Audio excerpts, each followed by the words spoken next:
Hello everyone, and welcome to the stream. I'm Robin, and agdq without a C, and we're playing some Bloodborne.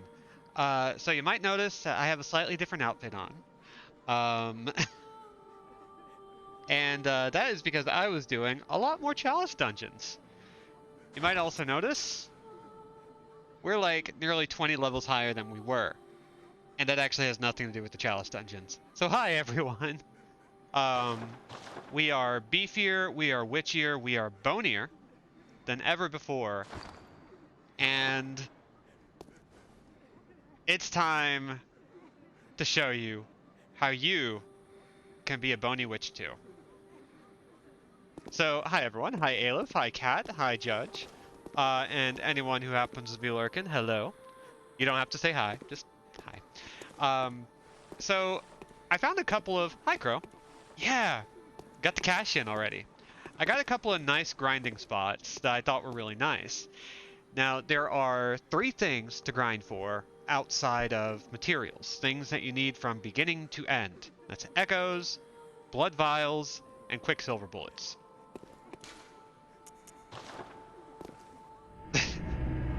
Hi, Chowder. I mean, being regular hasn't been working out, so a bone witch seems like as good a strategy as any. Yeah, it hasn't, and it's worked out with this. So first, I want to just go over a simple blood vial grind that I've been on, because I've been running out of blood vials every time I've been playing past couple of streams. We haven't needed to worry because we were on a really good kick for a while where we could sort of enjoy our bountiful resources. So let's real quick see, we have enough health that we can just like let ourselves get completely chewed up and withstand it. So the big trolls with the big dang bricks are almost always giving at least 2 blood vials. The wolves give like 3 a pop if they don't give like upgrade materials. Yeah, and that's what happened. I hit a wall. I hit a lot of stuff that... Oh, wow. Huh. Well, I have been playing all day. Let's just load it back up. Good start, good start. Yay.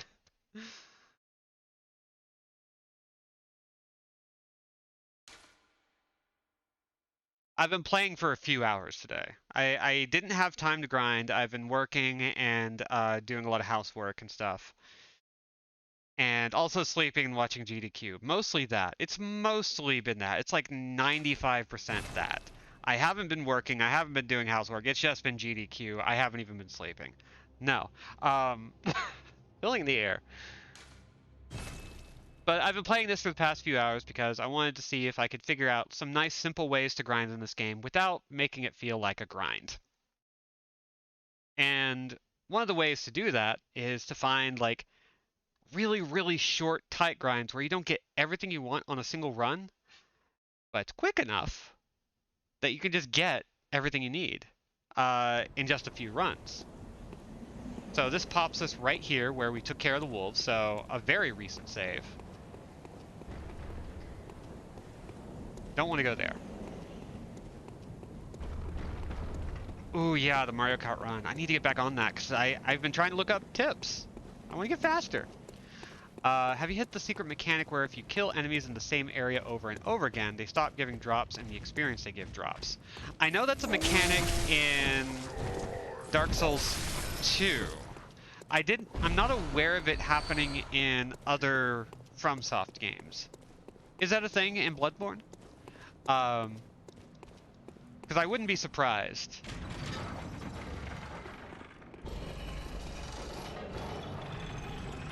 Yeah, there are a lot of runs. There are a few that I've been wanting to check out that I missed, but I've caught most of the things I've wanted to see. The current Link to the Past run that's going on right now is really good. I love 100% run. The Dark Souls 2 run that was just on is really great. Alright, so we're going to run down this bridge and we're going to tackle it a little bit differently. because we're just going to kill everyone ourselves. And gently move over, pick up what they got, which coincidentally happens to be blood vials. Hi, AJ.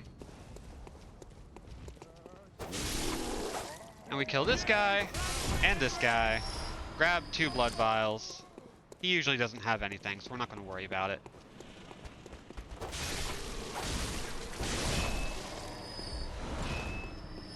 They usually give blood vials. They're kind of like the werewolves in that they either drop blood vials or bloodstone chunks, which we use to upgrade our weapon, which is now up to level 9 out of 10.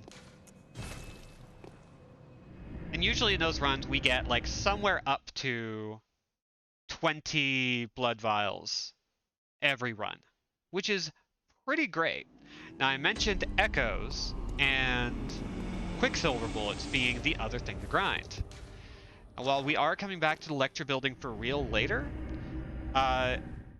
doing the first floor is actually an incredibly good way to grind all the way up to 80, even when you just first show up. What that requires is, first, we have to unlock this door over here so that we can just dip right in from the lecture building lantern. And then we're just going to kill all the academics. All of the students. Just absolutely destroy them.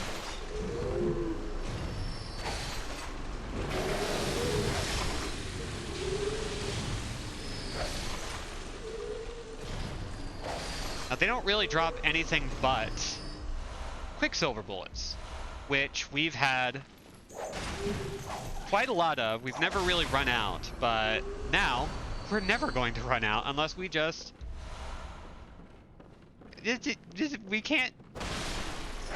If we run out, it's going to be really weird. Anyway, every run of that gives you about 10 to 15,000 echoes. We're already near another level up, which is pretty great. And those are my 2 grinding spots. That's what I've been using quite a bit lately. And it's how I've grinded this run. Much as I love links to the past, you just can't get ostriches and cat-made outfits and dog vomit bone witch du jour. You can't. It's true. I do have a dungeon, a chalice dungeon in the works right now that I'm not really going to go back to right this second. Very well. Even though it would be kind of a good test for where we're at. And we're close enough now to another level up. Farewell, may you. You know what? Let's do that one more time. Because I want to spend those echoes. Although similarly to the GDQ runs, this stream and loads of other awesome gaming streams by Robin are available 60 whole days from initial broadcast. Hell yeah. Also, hi B. Have a good bath.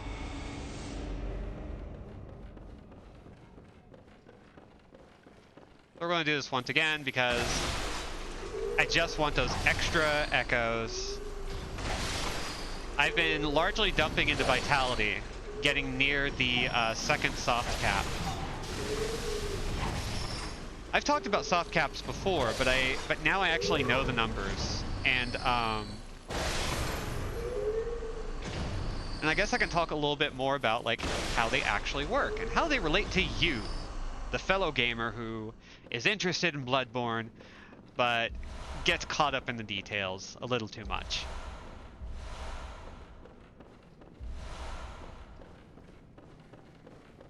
Bloodborne does not have an anti-grind mechanic, it's only Dark Souls 2. It does, however, have a weird insight system that is similar to humanity in Dark Souls. Yeah!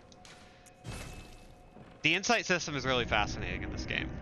There are things that can actually, like, get worse for you.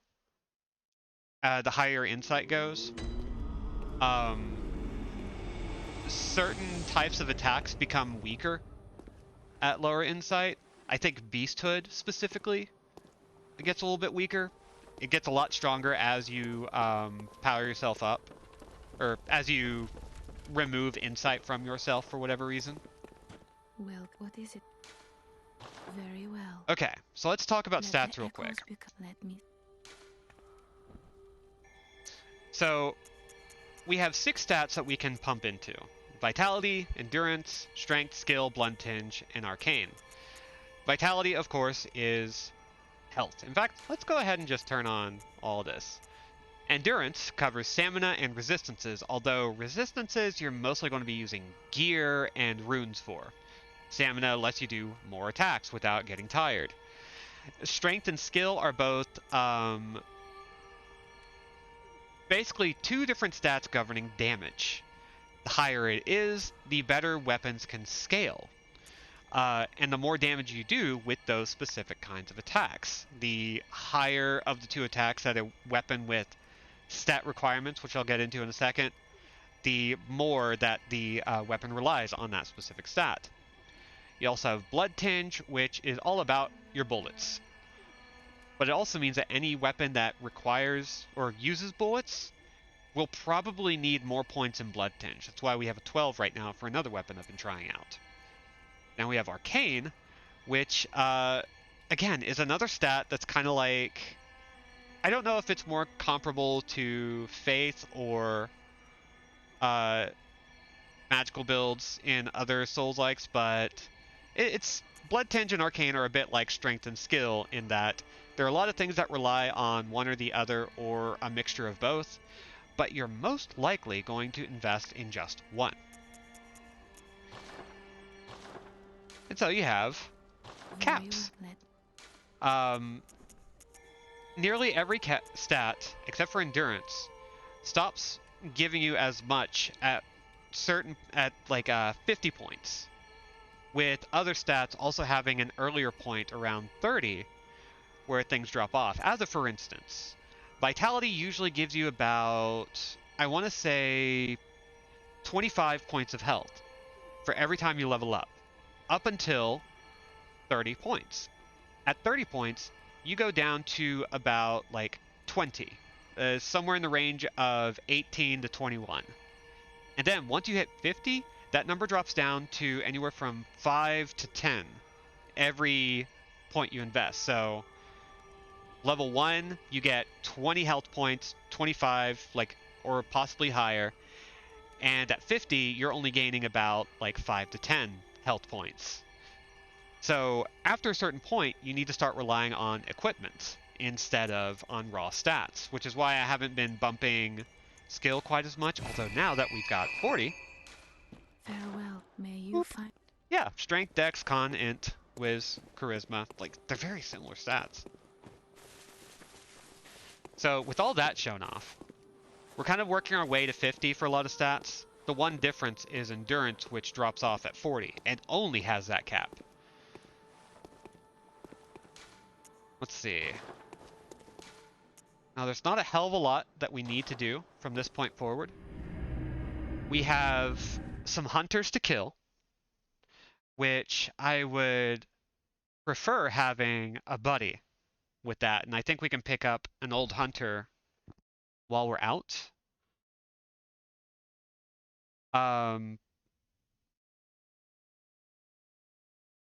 But we can start that here in a minute. First, let's go ahead and enjoy the fact that we are not nearly as preferable as before. Hey, Amygdala. I'm not used to you looking at me. That's a little scary.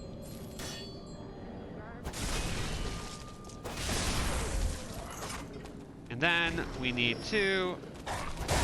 There we go. Rude. Stop. Very rude.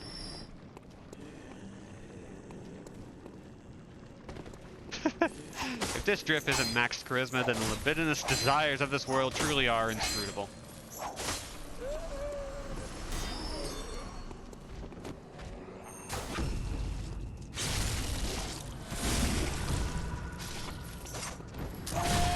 Ow. We can still very much die while we're out because we don't have great defense. We just have more health points.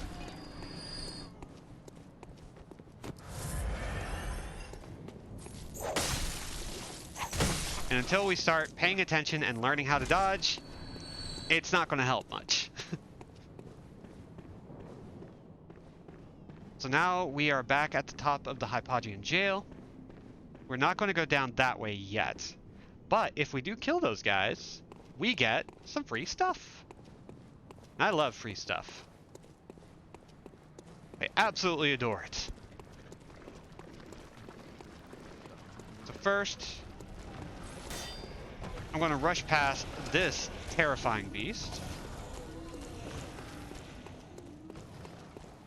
On account of there usually being a buddy. Not here. Past this gate, yes. Who among us hasn't wanted to look like one of the Moon Sisters in Kubo and the Two Strings? Exactly. Oh, okay. That hurt.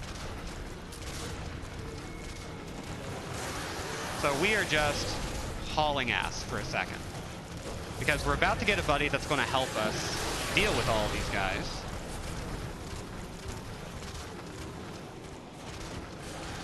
Somewhere around here. Where is it? Oh, dang, did I forget where? There it is. Okay.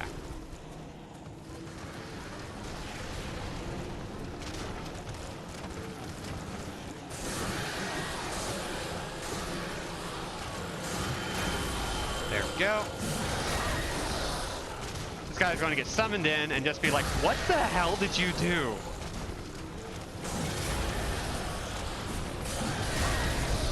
Ouch. Ouch, ouch. Everything is killing us from every direction. This is why I grinded earlier. Alright. Dang it. Well, we lost our buddy. And we lost ourselves. Oh boy. I beefed that real bad. That's great. But it took us a hell of a lot longer to die. That's an improvement.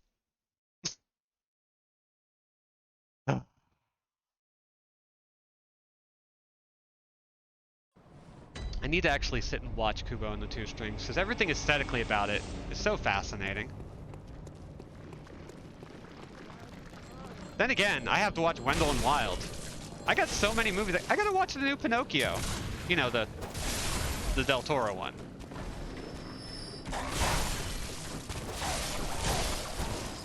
The only one that exists.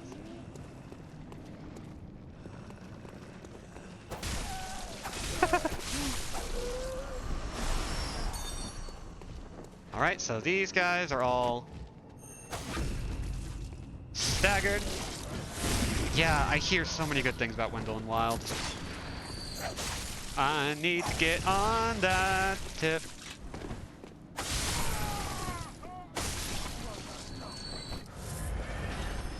Like I said, we have better health, but that doesn't mean that we are capable of surviving this in any greater capacity, save for having more chances to screw up.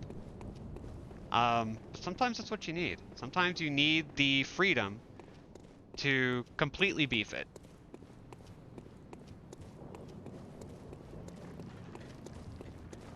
That's honestly what a lot of Souls-likes are for me. I wind up focusing entirely on what's going to get me more chances to do this specific thing. Yeah, Dead End got canceled. So many things got canceled. Meanwhile, Velma is being pushed everywhere on HBO Max. And talk about a show that just does not look remotely appealing.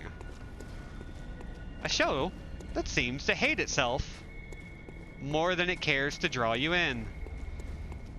Oofa doofa.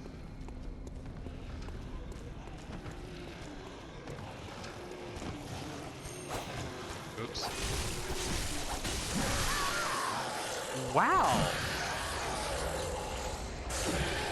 Was that a one-shot? Interesting. Okay. Okay. So I didn't know, like, I was hoping that stun locks would let me go right through that, but,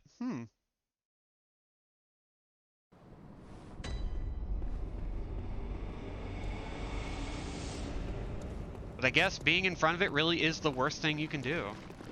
As is usually the case with enemies in this game. Oh, Dang it, fell off. I'm already messing the heck up.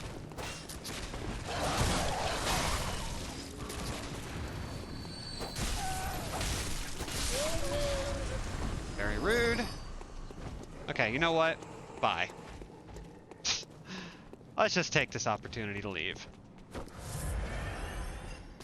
And yeah, Malik, I wonder about that because it comes off as somebody just being like, I'm tired of looking at Scooby-Doo, I'm going to make my own. And getting a chance to use the IP, which has been utilized in legitimately interesting ways for a bit.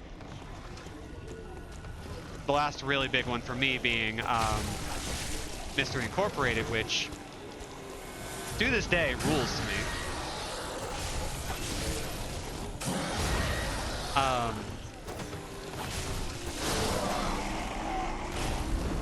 But nothing has ever really quite hit the high, even though, yeah, Scoob was also apparently pretty good. Which, you know, I'm not actually that surprised by.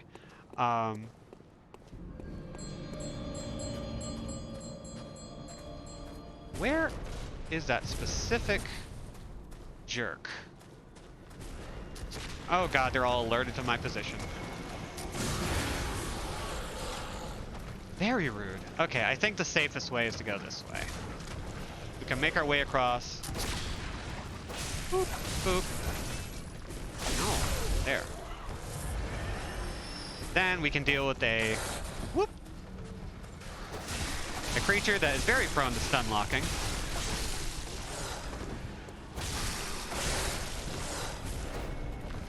Get over here. We like stun locking. We love it. It is one of the best ways to survive.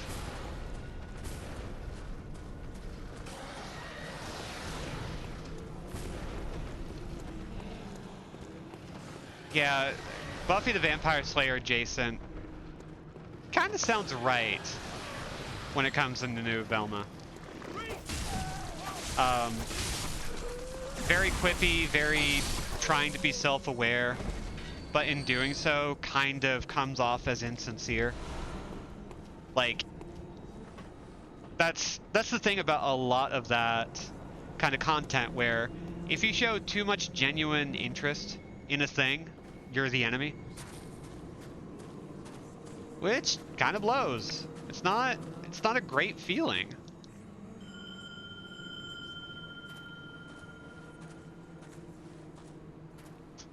Not remotely creative, but is deeply proud of their sense of creativity. It's a mean way to put it, but I don't necessarily think it's inaccurate. Hi, Mom. Good to see ya.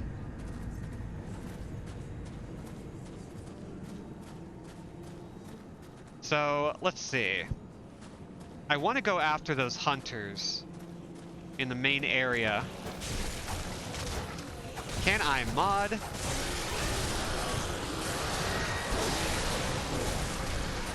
And play at the same time, just barely.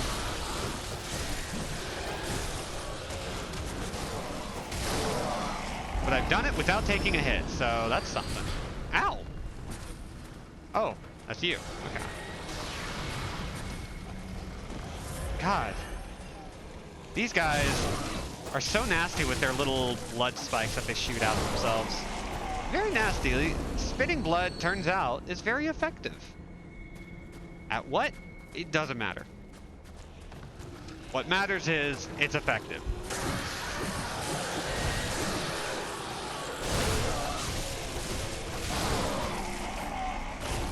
I hate stuff that feels like it's selling itself on the outrage sparked around it, and I hate that it seems to work.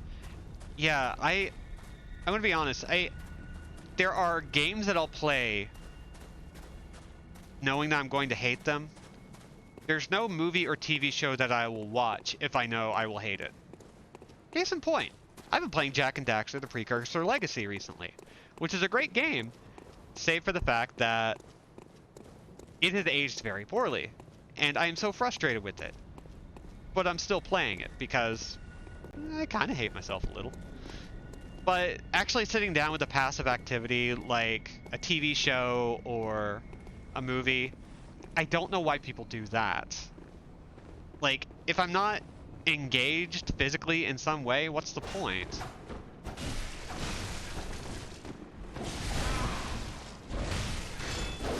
Ooh, our buddy getting good here.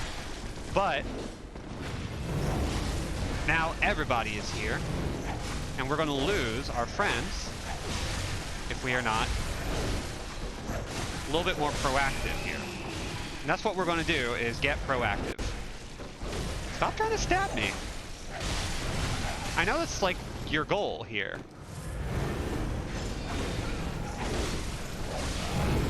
But I don't want to deal with it. I don't like it. I do not like being stabbed. Controversial opinion, I know.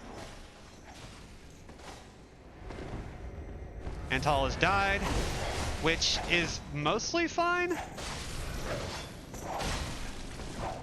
If we can keep our distance and get rid of one of these guys. Oh, they're trying to pincer me. Trying to flank me. Rude. That's my weapon. You can't use that.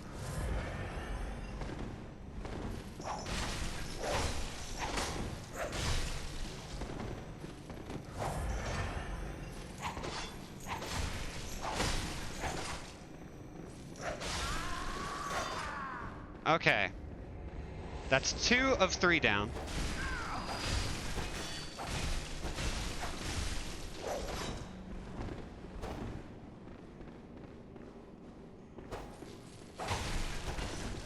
Come on. Woo. Pump ourselves up a little bit. Okay, rude.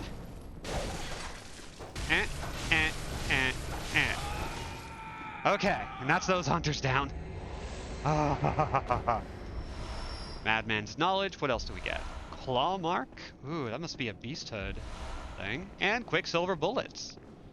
Cool. Okay. And that was the first try there. And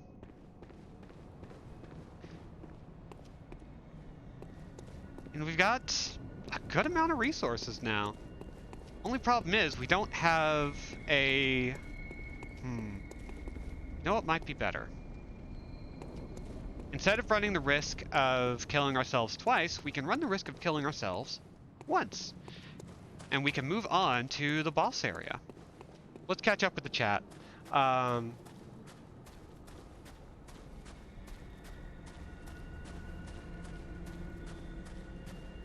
There's a sort of Mystery Science Theater appeal to certain bad media, but like that's not universal to everything that isn't necessarily good. Some things are bad in interesting ways, and some things very much are not. Yeah, big time. I'm a huge fan of MST. And a big part of that is because oftentimes, like, the worst movies that they show are the ones that just aren't very interesting in the first place. That even their badness is like, it's fine. It's bad in that it's really boring. Ooh, voices are getting big. Let's do a little bit more chat. Burn down on ironic detachment. I only respond to earnestness. That's where I'm at these days. Even if it's like... I mean, there's this fucking kids show that's been going around that's about a bunch of, like, humanoid dogs that apparently is, like, blowing up people's feeds in some places. That is doing that same kind of thing where it's just trying really hard to be earnest. And I don't know if I buy it, but... it's really interesting. There's something worth taking away from any creation even if it's learning what you don't like. Yeah, big agree. Back on New Year's, I got a weird bug up my ass and convinced Sabi and a couple of other friends to watch the Mono's Hands of Fate episode of MST with me, and like, there's an extremely good reason why it's regarded as the worst movie they've ever done. I don't even think that's necessarily true, but it's up there. But there are a lot of great reasons why it's the worst movie, and a lot of great reasons why that's a great episode. Give me the garbage that was made from a sincere desire to share with people. Yeah, right, like, I am exhausted by being too cool to be genuinely passionate about the weird shit you're into. Bluey, that's the show. That's the one. That one I honestly got more interested in because of the clips, just because of the clips. Talking about adulthood, about adults who can't conceive children, about people who are feeling like they are failures to launch, who are trying their best to be a new parent and having to come back to their parents in order to get some kind of validation that like it's okay to mess up, and like all of these different concepts that are like, wow, I had Little Bear. And even that was a little after my time, but still. It seems good. Anyway, here's a boss.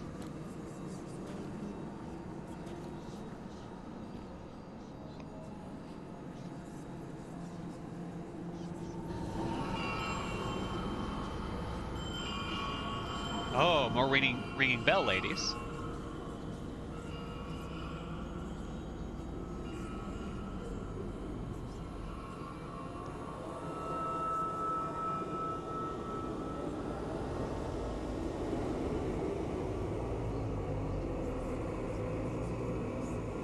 The bells are ringing, the zombies are seeking to pummel me into the ground.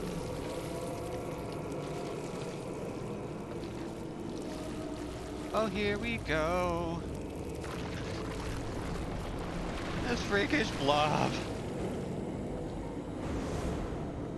The bells are ringing and screaming's all around. Okay.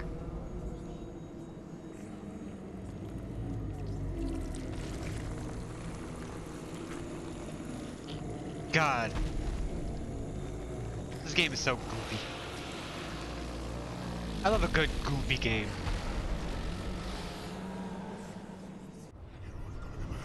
Welcome to the One Reborn. Now, if I remember correctly, because I haven't been using guides for the fights very much at all. I use it to kind of figure out like where some things are that might be helpful, where items are for checklists. Wow. Oh, we just dropped her ass. But for fights, I kind of operate on memory.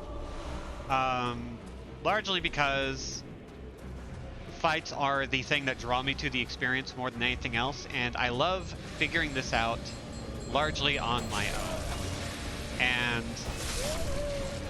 it makes the satisfaction of a win all the more appealing, even after grinding 20 goddamn levels, maybe 15, but many levels. Okay, we've done all that. Now we can head on downstairs.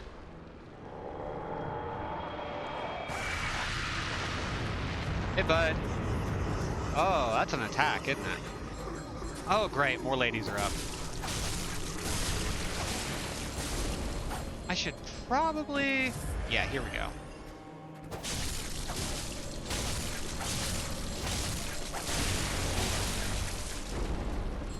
Okay, we're doing good. Let's give this guy a whack. Oh, that's doing a lot more damage. Hell yeah. Okay, this is good. This is a good time. We're making it happen. Oh, kicky feet. Kicky feet. Yeah, Bluey seems like it's making a sincere attempt at being earnest. And I don't know if it actually is, but the fact that it's trying to lean on, like, having a kid show where adults can feel a little seen while they're watching it with their kids, having a mutually shared experience of, like, you know what? Existence is challenging. There are a lot of times where you have to admit, you know what? I'm tired, I'm sleepy, I don't want to do this. Anyway, that's the One Reborn defeated. We are caked in blood. But our face is relatively clean, because the hat is doing its job. Oh boy. Now, we can move forward with the sequential events here. And I'm not going to feel like too crazy about winning that one because we did grind a lot. We were going to be doing pretty well here. But I am going to feel a little good. Now, we are going to come back to here via that lamp, and we're going to interact with that thing over there later. Oh yeah, Malik? Don't really get a story out of it. It's very much a world-building boss. Where it's something that happens, and it's something that happens in response to world-changing events, but it's more I guess, a symptom of everything happening rather than something that carries the story forward. Just carries it Very well. outward, which is cool. Let's dump a couple points in skill. Farewell. May you find. Well, thank you for asserting my goodness of video games. Because it's true. Very sexy, handsome, and cool video games, as we have constantly posited, as we have constantly proven. Now, I am working on another weapon, the Chikage, which I have been mentally calling the Chicken Nugget for reasons that I don't really want to get into. Let's see. Ooh, we have... Add physical attack 5.4. That's pretty good. And it doesn't mess with our scaling. It does bump things up a little more. So yeah, let's go ahead and do that. Do we have any better gemstones? A lot. Nothing greater than rank 3. So we're probably good for now. So now, let's dip. We're gonna go to the Cathedral Ward.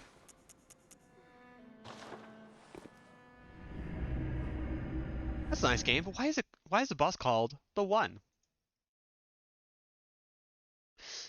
I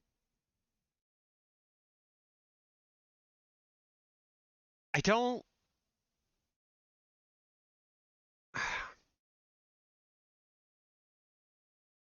So, fun fact, it has an ID in the game where it's called Half-Baked Devil, which I think is really funny.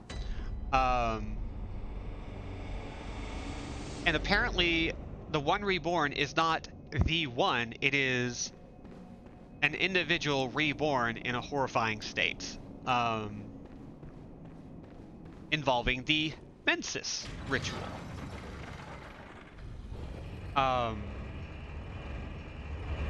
And I don't know much about that. There are a few rituals throughout the game that kind of fill in the world in an interesting way, but in a very, like, what the fuck kind of way. The name implies that the player character knows something the player doesn't. I have thoughts about that. I specifically have thoughts about that because I have been interested in the idea of player characters' knowledge influencing the world around them. And I had this thought about, let's say you have a JRPG, or just any RPG really, where like every time you walk into an area, it shows you the name in like, you know, bold script, like, oh, look at how fancy this is. It's the magical village of Artuia or something. But when you first show up there, what if you don't know the name of the town, it just shows up as the Mage Village, the Wizard Village, the village full of assholes, something like that. And so everything and everyone gets two names, their actual name and the name that they are given by the player character. And it keeps building on that. And so I really like this idea of having multiple names for a place coded into a game so that you kind of start figuring out like, oh, there is this whole narrative that the player character, not the player, but the player character kind of fills in, where there are times where you might not ever know of a thing. Jim's Big Supermarket. Oh, I would love for like shops just being given some weird ass names just because you never checked the sign. Add into the idea of like Fallout level intelligence systems where if you can't read, you can't figure out what the name of a place is.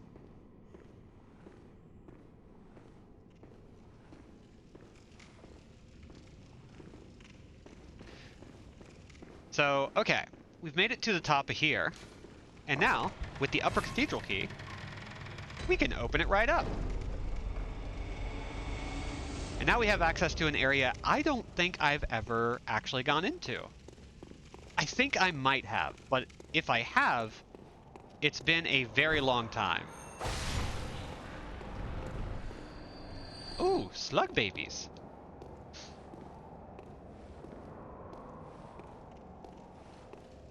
Yeah, they did that briefly in Transistor, and that was a plot point in Firewatch. Yeah. I love the idea of like really leaning in on it, making that a mechanic. And I would love to see it fleshed out more in more games, because I also need to play Transistor where they do label characters or enemy types based on their function, because I think a lot of enemies have the same name, but they get a new name kind of coined by the narrator, quote unquote narrator, where it's like, just a bunch of jerks.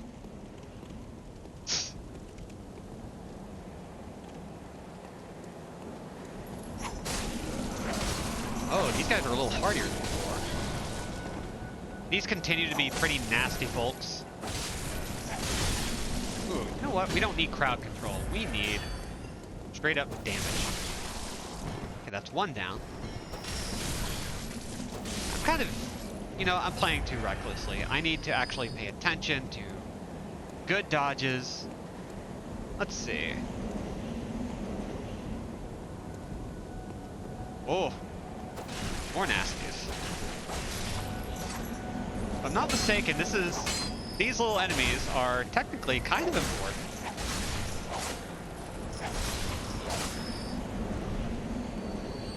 Big fan of that moment in New Vegas where your character just completely forgot something they did before the game started and gets called out on it. I love memory in that way. I think that's a really fun system. Let's see, where is this? Doing well.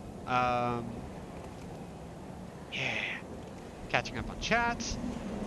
Imagining a map that's not just Fog of War, but actually looks more simple or more complicated depending on your character's taste. What, like going from Crayola to, like, full-on architectural draftsmanship?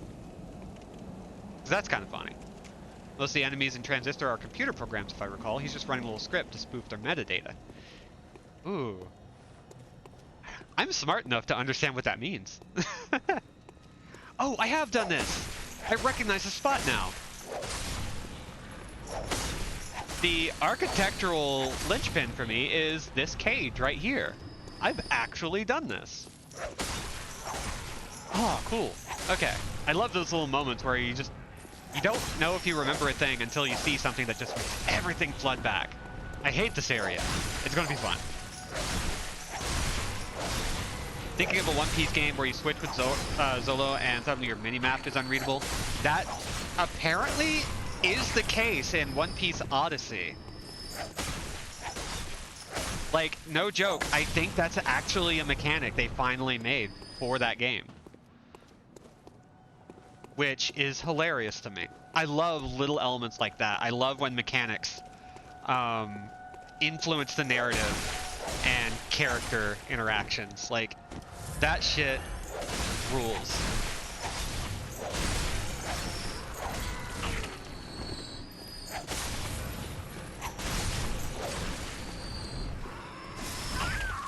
Ooh, we got frenzied. I was not paying attention to that. There's at least one Piece game where that happens. There might be more, apparently. You know, I'm looking at all this talk about Supergiant. I'm sitting here going, I haven't beaten Transistor. Maybe this is stream fodder. Just maybe.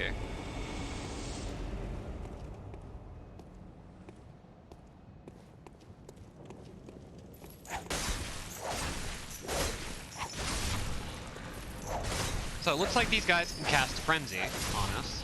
And Frenzy is basically just a big ol' damage attack that messes with us real bad if we get hit with it. If our bar fills out. But it does a kind of fixed amount of damage, I think. So, as long as we don't get hit by these guys, we won't get hit with Frenzy. It's not like Poison where, like, once that bar fills up, you're now poisoned and you're slowly drained away. Once the bar fills up here, you just take damage. And if you don't have enough health to withstand it, you just die.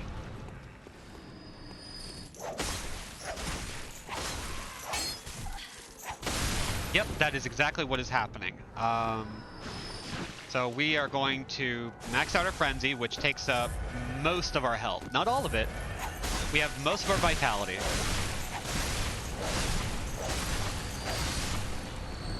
Oh, I love just killing a big swath of guys. That's very nice. Anything else? Oh no, crow dogs. What do you even call these guys? Not crow dogs.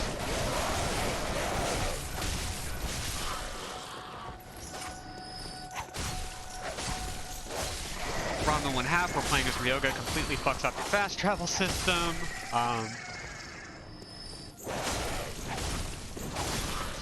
Bit in Franken where you can choose not to pay attention to the BBEG's backstory. Do some of this year I'll get a Steam Deck and I can play that. Franken owns. Franken absolutely owns. We've talked about it a couple times on this channel and we are going to continue talking about it. It is free. It is on itch. You should play it. It's adorable. It only takes about an hour or two to beat, and you should absolutely dedicate an afternoon or evening or rainy day to that game. Seriously. Kat recommending that to me was one of my favorite recommendations of the year for 2022.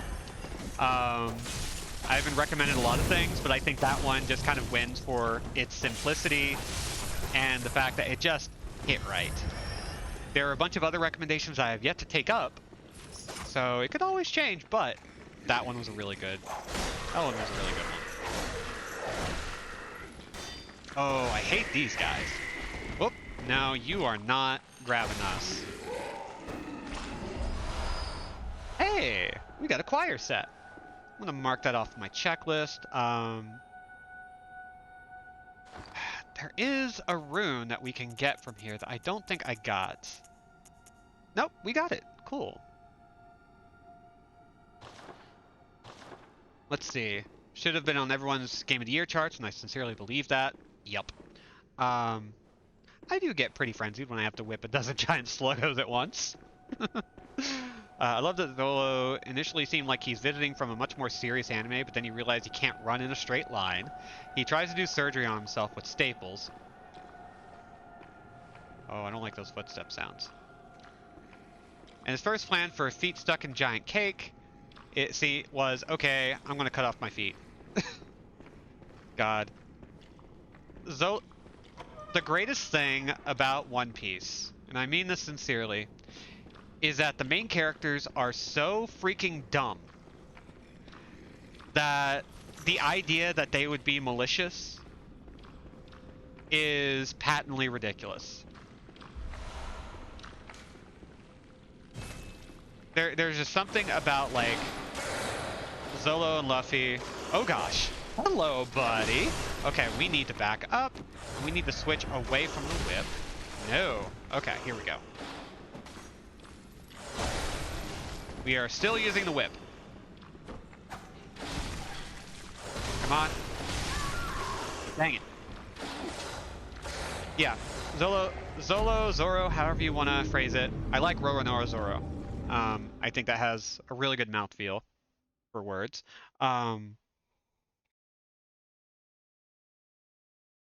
But yeah, Zoro is freaking great. He's dumb as hell. So good. School of 3 swords and 0 brain cells style.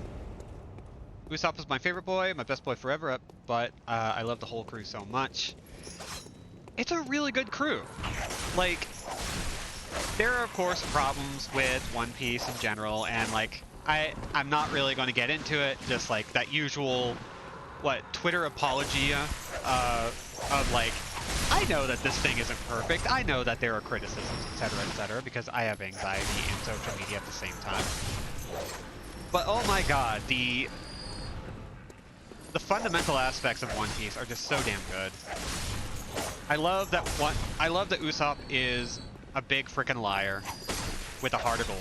I love that Luffy survives simply because he is too dumb to think of rational approaches. I love that Zoro's strength comes from the fact that he is too stupid to know fear.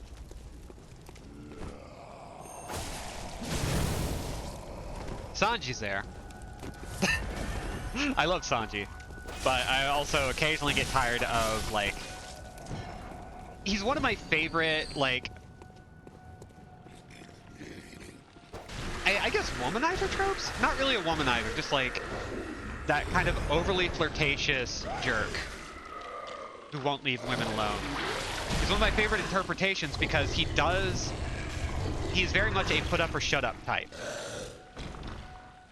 Like, he is absolutely skilled in very necessary ways. He's got some great ethos,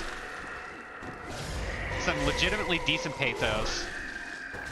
And he's like one of the few characters of his archetype that I genuinely enjoy. Okay, vengeance with the wolf. Let's go ahead and deal with this guy. I need to get back on my read of One Piece. Where did I reach?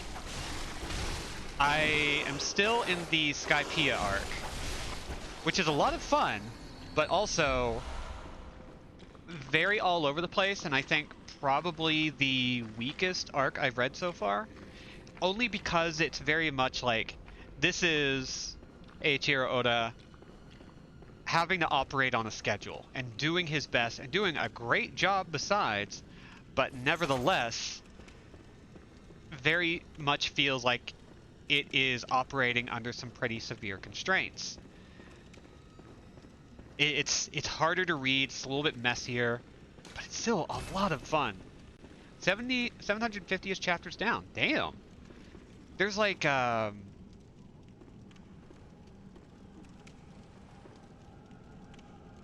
many chapters is that now? It's well over 1,000, but not like 1,500. Oh. Hey, bud. Oh god, 3 wolves. Nothing is more terrifying than 3 wolves howling at the blood moon. Oh god. Oh no, this is bad. This is a bad move. This is a bad situation to be in.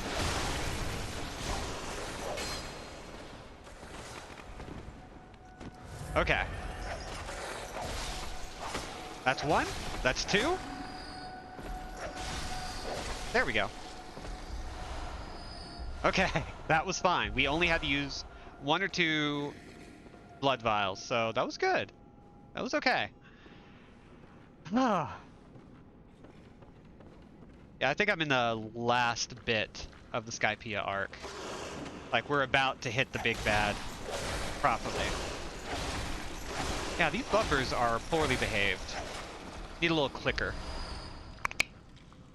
Every time they do something bad, we can just, like, click it and be like, oh, okay. Distraction.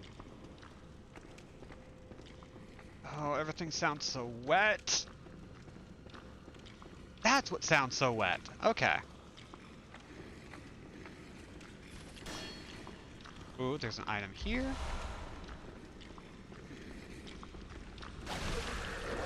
So I'm just going to use heavy attacks for this guy because he really... Ooh. Huh. I guess I didn't get my echoes back. This guy just kind of walked away with them. I didn't know that. Okay, let's not go too deep there. Get out our hand lantern, so maybe we won't need our torch nearly as much. So I want to have my pistol handy.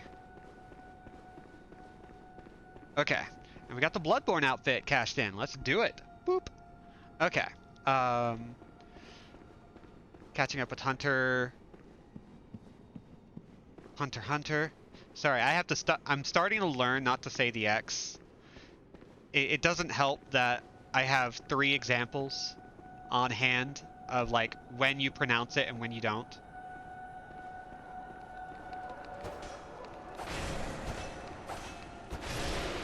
Not supposed to say it in Spy Family. Not supposed to say it in Hunter x Hunter.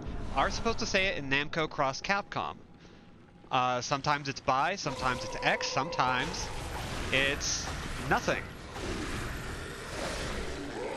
And if you're Kingdom Hearts, it's Kai. Because of course it is. Let's see. Where else can we go here? I think... Ooh. Go here. Mr. Shakedown. There are 3 wolves inside of you. All of them just got murderized by a bone witch. Hell yeah. I do want to read Togashi's works. I never read Yu Yu Hakusho, even though like one of the OVAs was like my sort of introduction to more serious anime. Thanks, Blockbuster.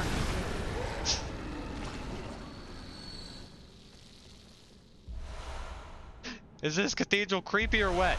It's wet. I want to say the X. You can't stop me. You can't. Like, nobody can stop you. Yeah, man, it's Hunter x Hunter. The X is silent, like in my favorite comic book, Uncanny Men.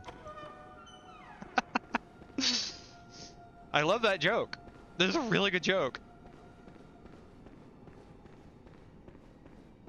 Yeah, Chowder, that's absolutely true. And I defy anyone to understand that when they look at it for the first time. It's weirdly frustrating in that way. Okay, we don't want him using that attack, so we're just going to bang on him with heavies.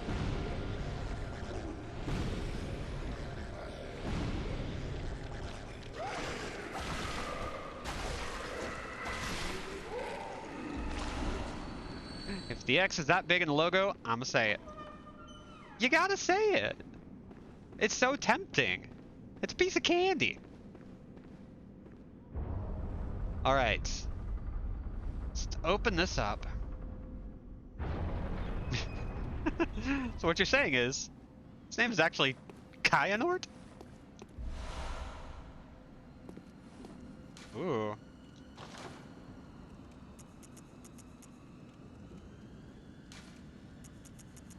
Let's just find this real quick.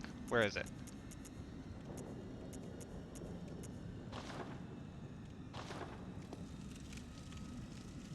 Make contact.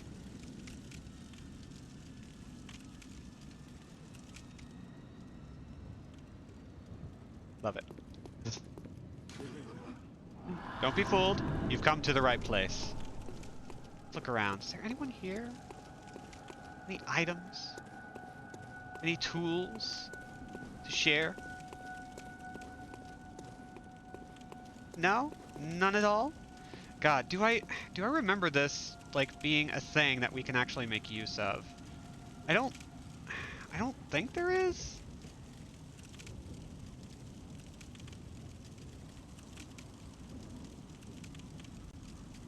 I wonder, cause now I'm just kind of sitting here like, why do I remember there being a thing? And I don't think there is, so I'm just gonna move on. This is fine. Let me get my map out. There we go. 4 pose to establish friendship. I love Kyanort. And yeah, it is a Greek letter. It is a thing. It is absolutely a thing that has a specific pronunciation. And yet, I look at it and go, Kingdom Hearts X, Unchained. Because that name, unfortunately, kind of rules.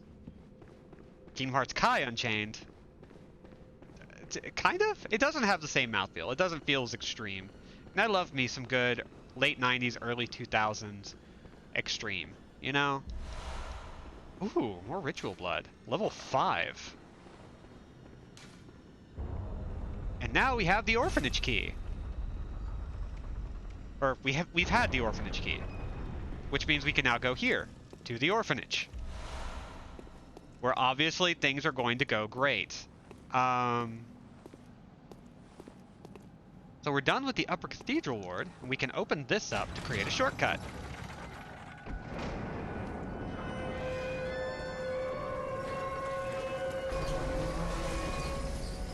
Hooray! Kingdom Hearts. Kingdom Hearts, you could tell me that Xehanort is actually Michael Eisner, and sure, why not? I mean, I could tell you Xehanort is Christopher Lloyd, and I would be right. Xehanort is Christopher Lloyd and Leonard Nimoy. And that's really weird. Rutger Hauer, was it Billy Zane? Billy Zane was the younger Xehanort, right? God, Rutger Hauer. I'm really glad that all the people who have voiced Xehanort have not yet died. I'm really glad Christopher Lloyd is still trucking really well. Because, oh my god, I don't think I could... Like, they all did such a great job. Like, this is the thing. Never has a role been cast perfectly 3 times in sequence like that. Ooh. Oh. We're in a bad place.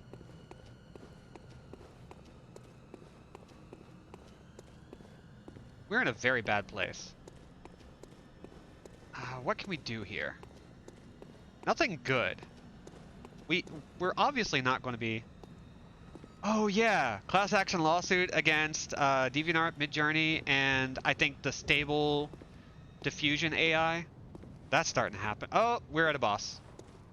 Okay. Okay, sure. Yeah. Let's do it. Let's boss. Celestial Emissary. Let's let our stamina charge up. So here we go.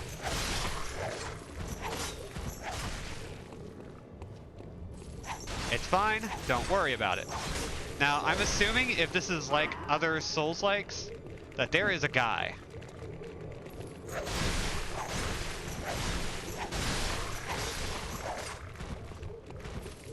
That we have to go find, who looks very similar. Every Souls-like seems to have something very similar to this. There you go. And of course, the phase 2 involves the guy. Coming out of his well to slay mankind. It's just how it works.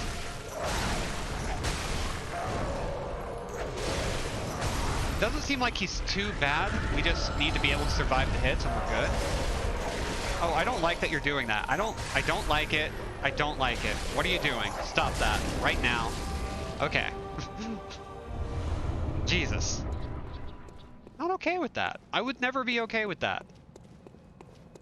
How dare you think I would be okay with that?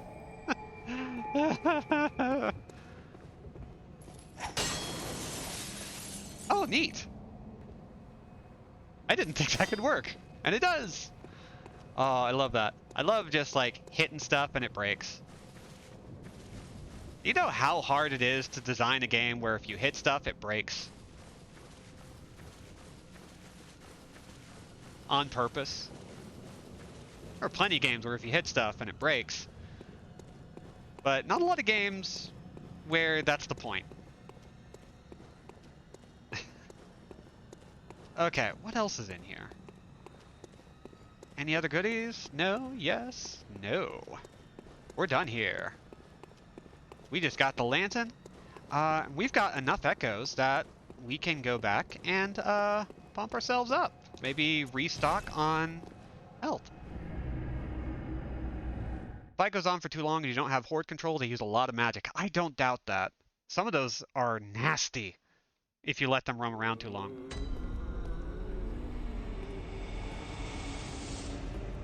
Okay, Judge. That's a funny comment. But Robin, how can a AAA next-gen title be a 9 out of 10 if you can't chop trees? I played Ghost of Tsushima, and my biggest complaint, and yes, I realize it is a silly one, but a necessary one, my biggest complaint is that you can find so many bamboo shoots towering over and around you everywhere, and you cannot cut them. You cannot cut them. You can only cut pre-established bamboo shoots that are hanging around as part of a minigame that enhances your... I don't know. I forget exactly how it works because I don't care.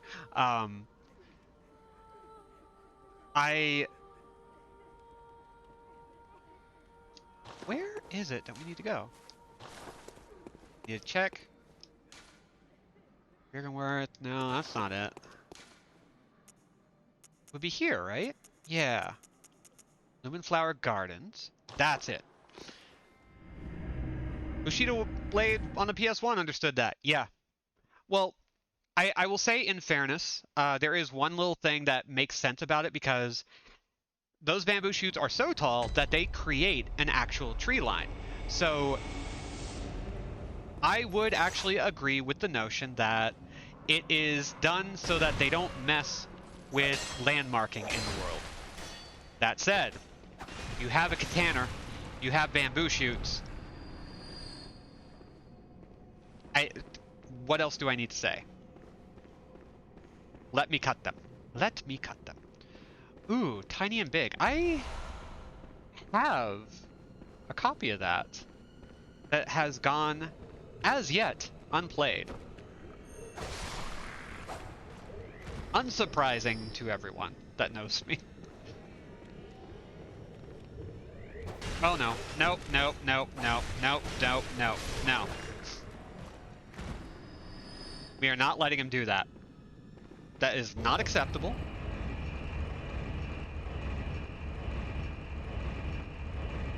Ugh. Oh, do we have another boss? Holy cow.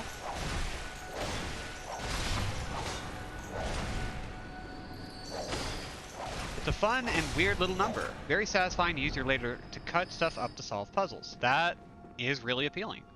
Summon Damien of Mensis. Oh god, I'm seeing what we're about to fight. I'm glad I went and cashed in. That was a good thing I did. Oh, is this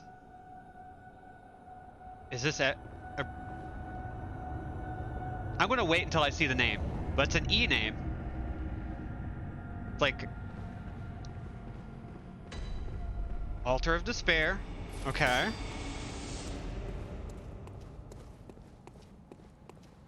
Oh, dammy boy, the bells are calling from glen to glen as the blood moon rise. Hey buddy, how you doing? Oh, I'm glad that we can just kind of hang out for a second and just appreciate this thing's majesty.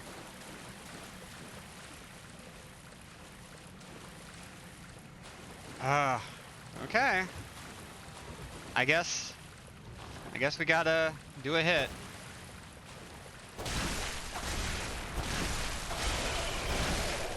Oh, it's big.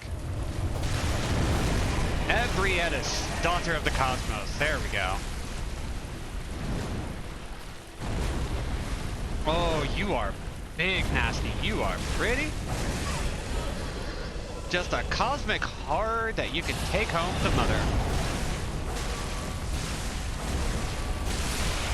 We are not doing a hell of a lot of damage.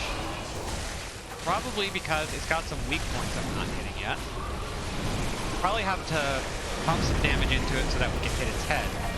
Yep, that is exactly the case. Saturday night is all mine. That's right. AJ does a thing called This Week's Flavor, which is a little marker board drawing every single week. Going over what I would probably say is a highly specific yet weirdly relatable feeling. They're always a lot of fun.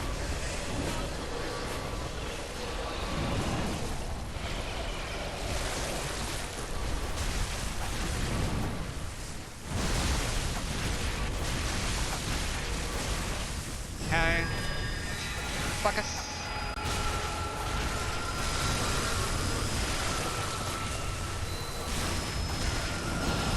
Ow. Okay, get away, get away, get away, get away. Sonic the Hedgehog away.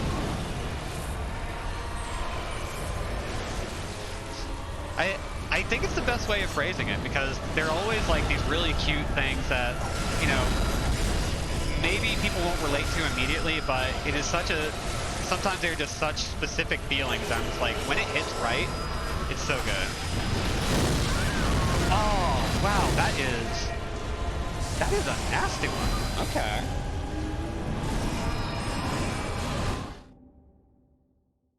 All right. So what have we learned? That fight has a big laser attack. It hits a second phase at about 50% health, and it does a big nasty laser attack that we need to stay on the move for, or we will get destroyed.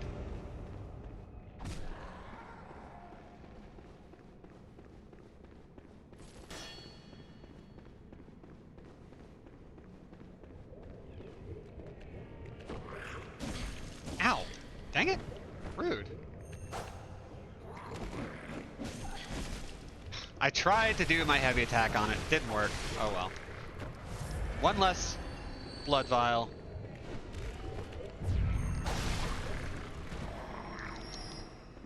Alright, let's pull this. Yoink!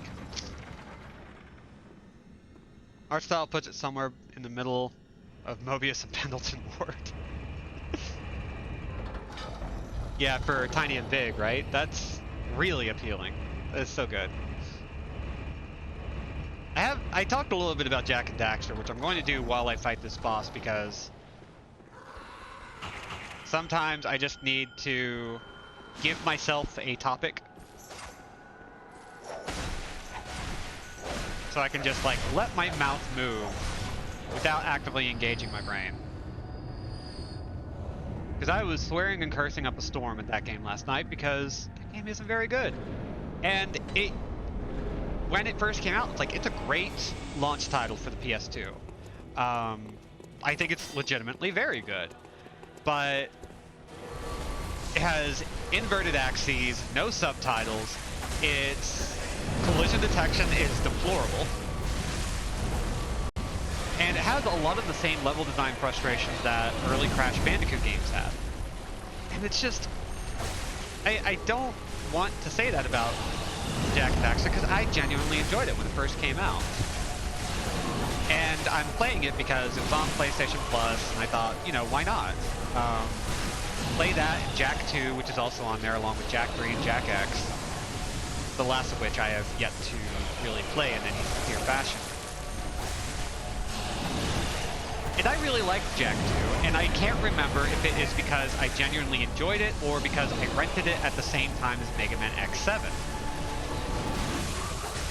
And I wanted to play the first game just to kind of get the vibes. Like, is this something I actually want to get into? Do I want to do another series run through like I did with Ratchet and Clank? Then I started playing it, and that game is so fucking weirdly balanced. It's a health system that I genuinely just straight up disagree with. It's not good. It has some of the most frustrating trials and some of the most meaningless, like, quest objectives. Like, give 90 orbs to these guys multiple times instead of, you know, tasks. Which, honestly, by the end of the game, you're like, oh yeah, I am... Robin becomes an edgy PS2 mascot platformer, and they're Jak and Daxter. It's a good bit, is the problem.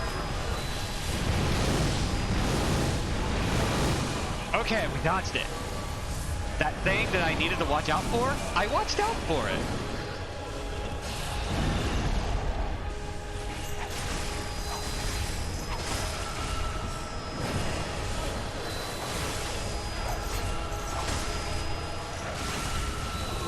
So, fun thing about Jak and Daxter is that it's really only the second game that gets edgy, and really only in its first half. Oh, and that's Ebrietta's done. Vault. Thank you, Mensis Scholar Damien. Ooh, we got a chalice for a dungeon. Oh, and there's my echoes I forgot to pick up.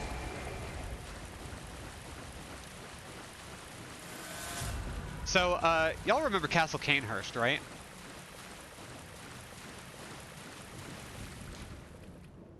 Well, we have some queenly flesh. Time flows in reverse for this scrap of flesh. So what does that mean? Well, let's go find out.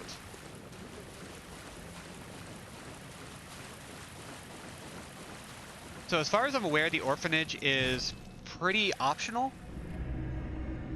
But with the queenly flesh picked up and submitted to the altar, we get access to something. First, I gotta double check I know where it is. Vile Blood Queen's Chamber. There we go.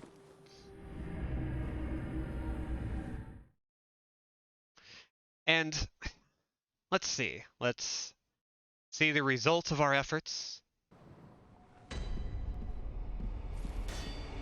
And there she is! She's back! Closest of kin, bearer of our blood, I welcome thee. What is thy wish?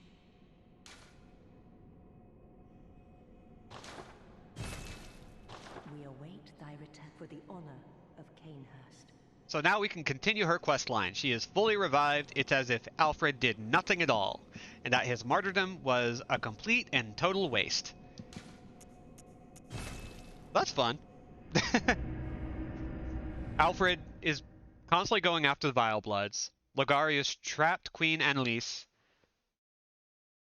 into this hidden chamber in the back of this castle that was probably hers to begin with. And was very willing to just let her suffer for all of time. And we just undid all of that effort. The Vile Bloods are still down to just her, but we did do it. Okay, now where were we? Because now we get to go to Advent Plaza. That's it.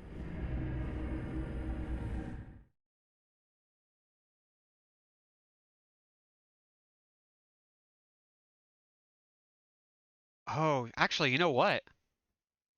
No. I have another idea. We're going to head out. We're going to go to the Cathedral Ward, and we're going to try to help Eileen. I want to see how well we can do. Because so far, that is the only thing that we failed to be good at that we might now have the means to do. This is the Chikage Hunter. And it is... Hey, Knickerblob. You doing okay? I'm assuming tired.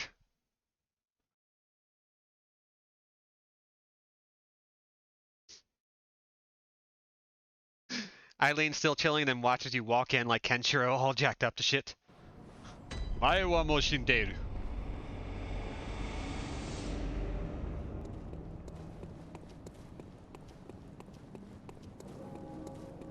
I've been wanting to help Eileen out for a long time. We finally have the means to do so.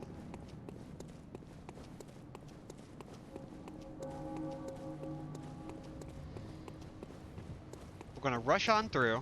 Not gonna worry about anyone. You are already slaughtered. I had a dream I was late for work right before my alarm went off. Ooh, those are the worst. I still have the occasional late for school or unprepared for test dream or showing up naked to school and nobody really seeming to acknowledge it for whatever reason kind of dream. Not very fun. Frickin' weird. Oh, is Henriette not available anymore? Guess not. Ah, well.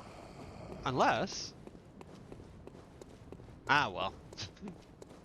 I was really hoping she was available, but she's not. It's like those dreams just stress you out. You wake up and you're like, I don't know how I get through the day most days, because clearly this shit still bothers me. It's frustrating as hell, and my condolences. Alright, and if things haven't moved forward... for whatever reason. Ooh. Oh, cool. Picked up some extra resources. Eileen is still holding on. Okay. We're just gonna do this. We're just gonna go on in, assert ourselves. We have probably the health to deal with this. We're going to give it at least 3 good tries. Well, if we have some real beefy moments, then we'll go ahead and let ourselves... Okay, not too much damage.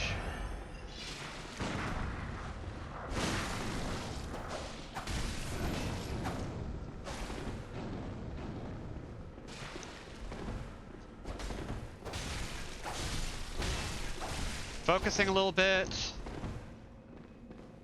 So I might go a little silent. Once again, going to just talk about Jak and Daxter. Because I played Jak 2 and 3 and really enjoyed them. Fun fact, Jak 2 and 3 is when Amy Hennig jumped aboard on Naughty Dog. She was also responsible for the script for Uncharted 1 and 2, and... Oop, there's a death. And I think most of 3, even though that one got pretty heavily cut by the end. Uncharted 3 is not great. Some of the best characters in the franchise. Not the greatest game. But Amy Hennig was responsible for Jak 2 and 3, if I'm not mistaken. Maybe just 3. But Amy Hennig, for those of you who might not know, is responsible for pretty much every Legacy of Kain game that isn't Blood Omen. And that includes Blood Omen 2, which was developed kind of agnostically to the rest of the franchise. And Amy Hennig is somebody who has not really gotten a good deal in a long time, has had a lot of her projects cut, so she hasn't really had anything to her credit since Uncharted 3, which is a shame because she's a great writer and often just doesn't really have the room to go where she kind of deserves. So you couldn't cooperate in this fight? You probably can't, but I was really hoping that I could find somebody just sitting there, you know? Somebody to be helpful. We actually did well enough that I know I can do this fight. I just need to not get visceral attacked. Turns out, that's not a good thing to have happen to you.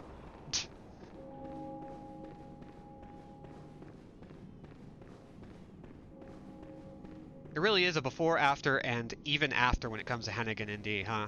Yeah, I have a strong belief that, and this is completely unfounded, but I have a strong belief that there was a little bit of ego when it came to writing, when it came to Naughty Dog. I'm not the biggest fan of Neil Druckmann, even though I think, as far as writers in the games industry are concerned, he's like one of the better ones. But oftentimes that's a low bar. Like, he helped write The Last of Us Part 1. It's a good game. It's a good script. Not my favorite script by a long shot. But I also think Amy Hennig is just a fantastic writer when she's given the opportunity to make something that suits her brand and her tastes. And I have been hoping for the day that she would get back on top.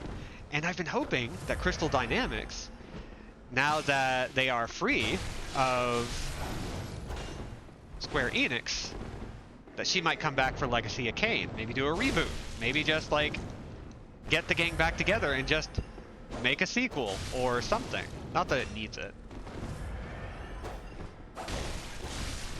Okay, he healed. But Jak 2 and 3 are very interesting games for me because I think they're genuinely better than the first game, even though the first game is like peak 3D platformer in a lot of ways.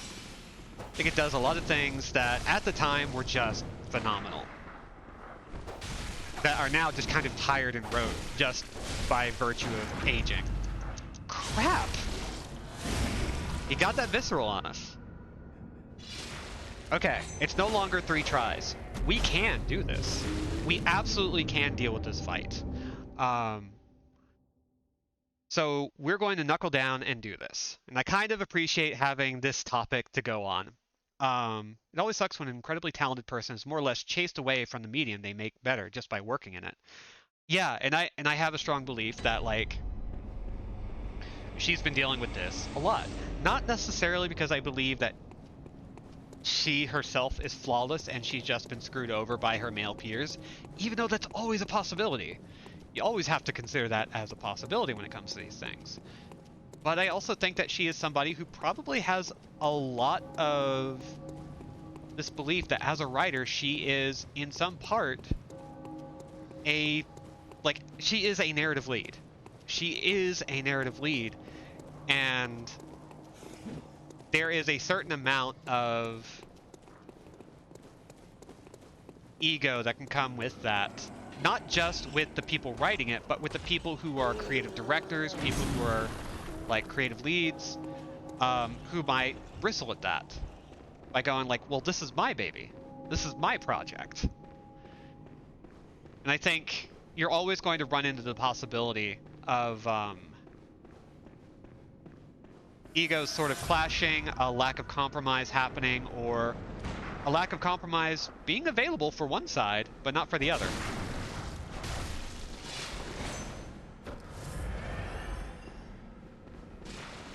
That latter part is something I am, unfortunately, very familiar with when it comes to creative positions. Where you deal with people who just don't want to work with anybody, who just want to be able to do the thing that they are setting out to do, and they want everybody to fall in line and do the same, because wouldn't it be cool if this worked out?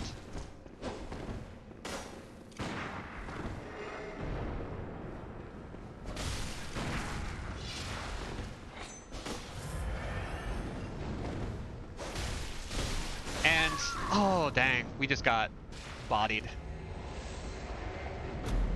In my estimation of Amy Hennig has largely been like, you don't work on Legacy of Kain for all of the times that that game has tried to end, all the times that they have tried to tell one story and it's been broken up. Like, looking at how Soul Reaver, the very first game on or the very first Braziel-focused story after Blood Omen. I can't believe Amy Hennig is sabotaging. You know that's Boss Rush. I'll talk to her about it. I'm sure she'll be understanding. If she could just stop having an interesting history, if she could stop being one of my favorite writers in the PS1 era. AJ, I know what you're about to do. Grip and rip. Make it happen. Do it. Make it happen. Do it. Do the thing. Do it.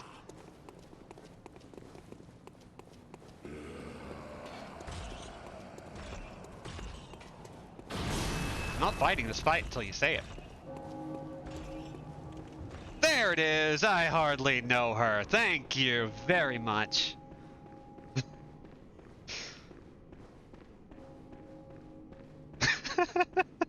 That has become one of my favorite bits, unfortunately. It's so good. It's so very good.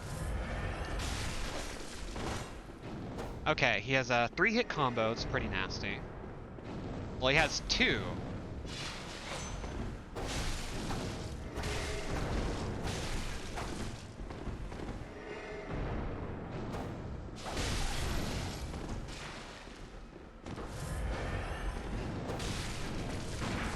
Ouch. We need to be mindful about attacking when we aren't absolutely certain we can hit. Because if we put ourselves in a position where we attempt to hit while he's trying to shoot, we are just going to bone ourselves. Dang it! Mango Mountain Dew. It'd be a sad day when I finish the last of it off. Oh no. Is that a limited edition? I'm sorry I am like this. Don't be.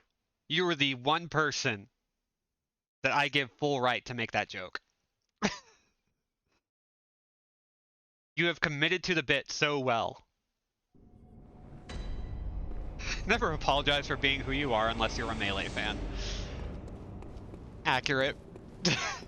I love Melee. It's a detestable community. Oh, that's mean. No. There are a lot of good people who like Melee.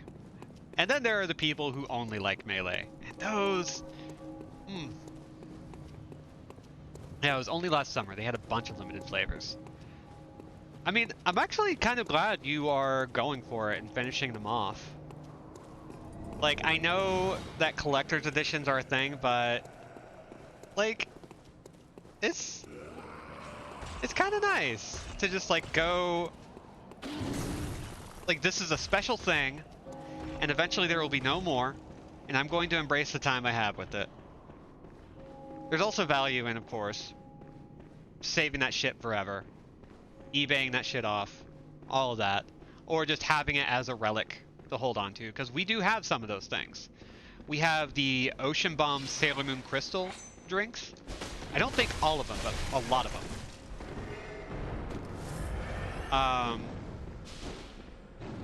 And some empty cans of the Dragon Ball Super Ocean Bombs, just because, like, they're really good cans. They have great art. I don't want to...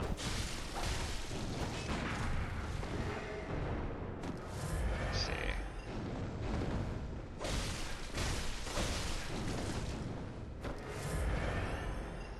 Do.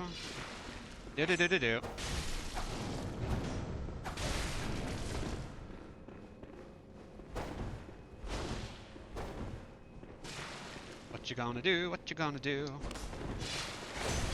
Ow. Okay, that is one of the nasty ones.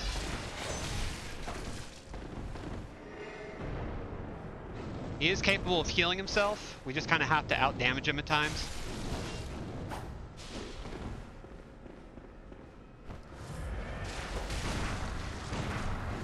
Oh, he's trying to get that visceral attack now. He is trying to finish us off.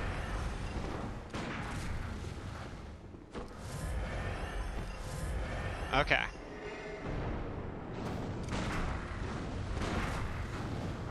Case in point. Oh, he is going real hard.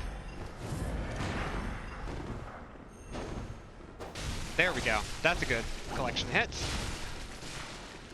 Yeah, okay. Dang it! Visceral. We're still alive, though.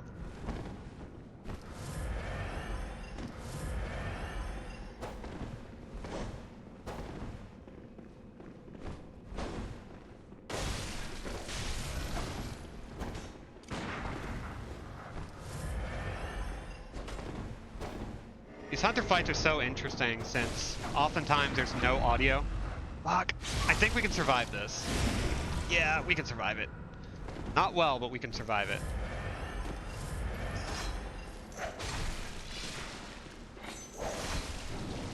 Okay, whip mode. Let's be cheap.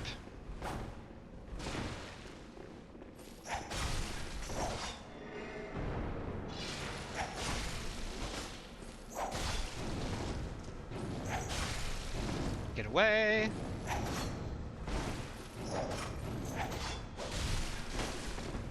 Now that little teleporting trick he does is because of the old hunter bone, which we laughed about a lot before. But for about 15 or so seconds, allows him the ability to teleport and have like, oh, that might kill us. Okay, we got him that far down, which means we absolutely can kill him. We can do this. Scoosh says we have all of the Sailor Moon Ocean Bombs. I thought there was a Chibiusa one. Do we have one of those? See, a while ago, my roommate bought a bottle of that fiery hot Mountain Dew, and we were going to try it together. We kept forgetting about and re-finding it in the fridge and going, want to try it? Nah, not right now. We found it again when we were moving out of the apartment and finally tried it, and it kind of just tasted like medicine. All that buildup and it wasn't even good. Right?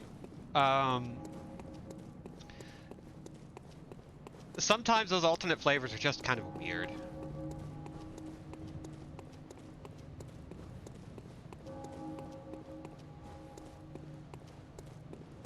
And yeah, a lot of those limited flavors can be really strange. Like, we've been dealing in a lot of those super strange Coca-Cola flavors that are like quite fun, quite interesting. They are a nice little change of pace, from regular Coca-Cola, which I normally hate, but I love vanilla Coca-Cola and I love cherry cola. So, like, having the opportunity to try out these other weird things that are frankly pretty good, like nice little alternatives that don't have the same scumminess of a regular Coke, is like, okay, cool. Into it.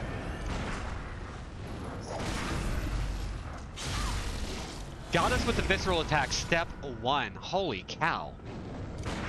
So, okay. What all do we know about the Chikage Hunter? The Chikage Hunter uses an old hunter's bone to occasionally be able to teleport when moving, and that makes it incredibly hard to actually hit him. He has 3-hit combo attacks. He might have a 4-hit combo attack that like just comes out very rarely. Let's see, what else? He will frequently come out of a dodge to shoot, and he looks for visceral attacks. He absolutely looks for ways to do visceral attacks on his opponent. And he also has a few attacks that are kind of a slow draw, which makes me think that there's the possibility we can get a visceral attack on him if we can hit it soon enough. Now, visceral attacks have a kind of weird opening that starts somewhere between the initial frame of the attack and, of course, the point of contact. And it often feels, though this may not be accurate, that the window frame for doing a visceral attack extends beyond the point of contact, that it goes to the end of the animation. I don't know if this is true. This is one of those vibe things. Whoa, that hit hard. I bet that is because of a crappy arcane or... no, blood taint resistance.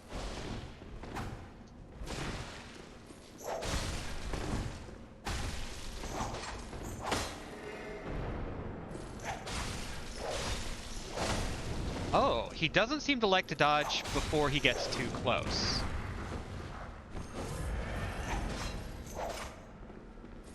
That's good to know. So while we're at range, we can actually do some pretty nasty stuff to him. Ooh, there's that one attack that's real nasty. But while we're far enough away, his gunshot, even as we go in for healing and move while healing, because there's a little bit of moving you can do. Whoa. Ooh, dodge that. Weird.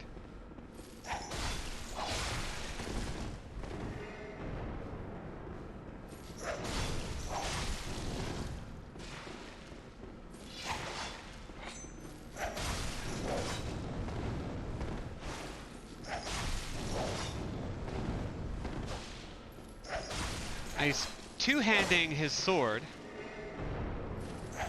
which means he can't use his gun at the same time. So in those moments, we are a bit safer from visceral attacks. That got us.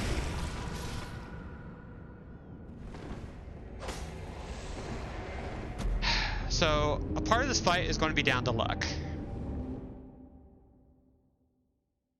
Do you have any elemental weakness, or can you use numbing mist to prevent his healing?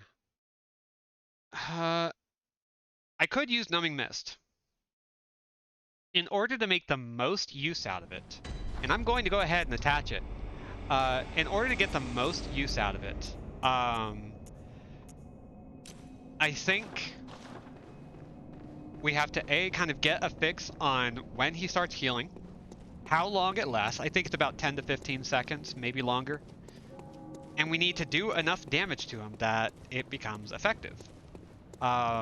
So it wouldn't be effective to use it right at the start. And in fact, I want to do a quick test. Yeah, it takes about that long to throw. Just about, I would say 2.5 seconds. Probably shorter. I might be overestimating. Probably 1.5 seconds. If I had to be more, if I had to try and like make something that's a little bit more accurate. Like, ba, ba, ba. Yeah, it's about 1.5 to 1.75 seconds, which is not a lot of time. And because he stays so mobile, it's going to be a little difficult to land it on him. Hi, Lindsay. We are dying to a boss repeatedly. I just want to grab this. Okay. And we're going to whip this guy into shape. Because fuck him.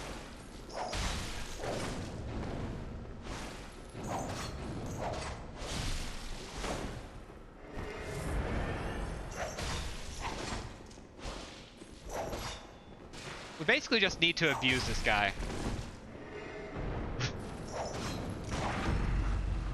Okay, we can survive that one. Not easily, but we can survive it. Let's get away from him. Just far enough away.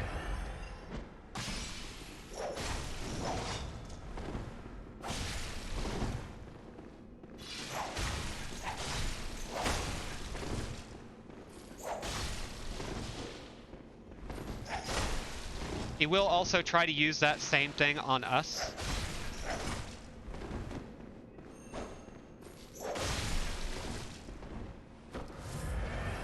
Once that smoke disappears from him, we know that he's going to have the potential to do this. Okay, he did get us with that. It looks like the healing mist... Oh, that actually killed us. Huh. He has a buff. Okay, so... I was watching RRR, but I didn't realize it was one movie the size of 2 movies, so I'm calling this the intermission.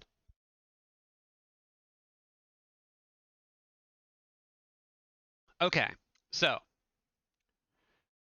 there is still this little bit of an element of luck involved. If we had a little bit more health, we could probably squeak this one out without too much trouble. Oh, and we are running low on blood vials, so after this we might need to grind. And if this is what we end up doing for the rest of the stream and stopping for the night and doing some like last second streaming to build up our blood vials again, so be it.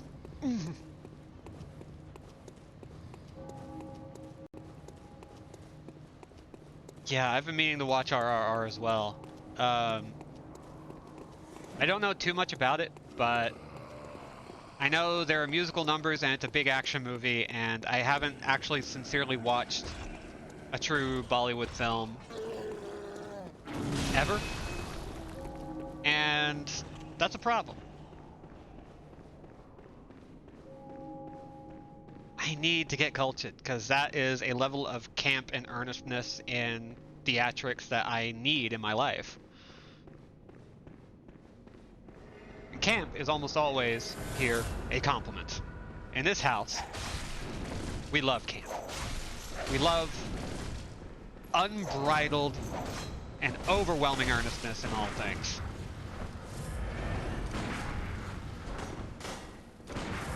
Oh, Jesus! Come on! Okay. Very rude.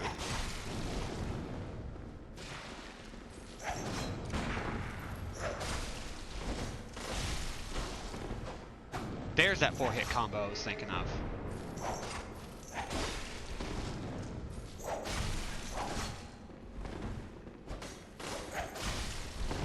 If we have to do it so that we only try to hit him once at a time, so be it. It seems to work. Let's hit him with the numbing mist.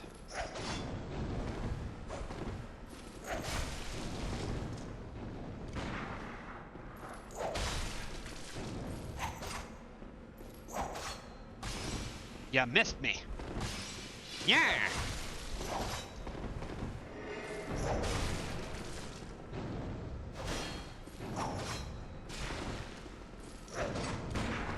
Haha!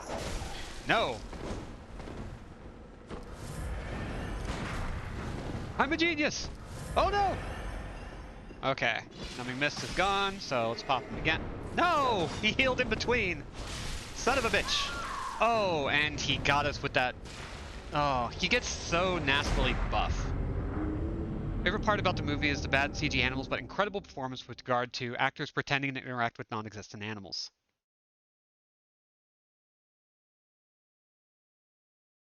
Oh, that does sound really good, unfortunately. Oh, this fight is so tough. But the problem is, we're at a point where I know I can do it. And I think that's the thing I struggle with most. When I know I can pull something off, and it's like right there. Oh gosh, you know what? We need to do a little bit of grinding for blood vials. Let's do that first. When I know I'm right there, when I know I can do it, it becomes all the nastier when I can't quite make it. Like it is a thing that sticks out in my head so hard that I can't pull myself away from doing this one task. And it doesn't help that, like, we could stand to be a little bit more buff. This is a legitimately tough fight. It is one of the toughest fights you can do up to this point in the game. There aren't a lot of fights. Oh, Lindsay, you just had to pull that out. Meme gene scene. Ween. Okay. So, we get to do our grind again.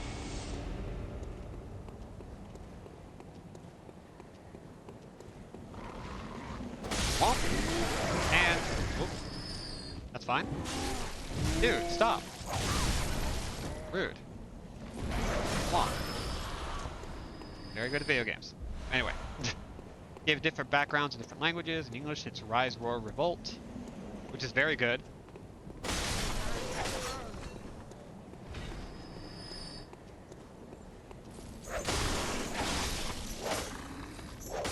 Then when we hit the bumpers, we're being very naughty.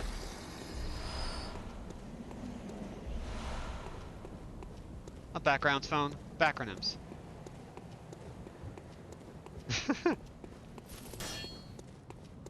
There's a friendship song. I love a good friendship song. Wow, our gun attack does surprising amount of damage now. That's pretty great. Okay, so we're back up to 20. Very good. And the funny thing is, we can actually just go straight up to that fight from here, because Erden Chapel leads us directly to the Cathedral Ward, which then leads us directly to the Great Cathedral. Pull out our whip.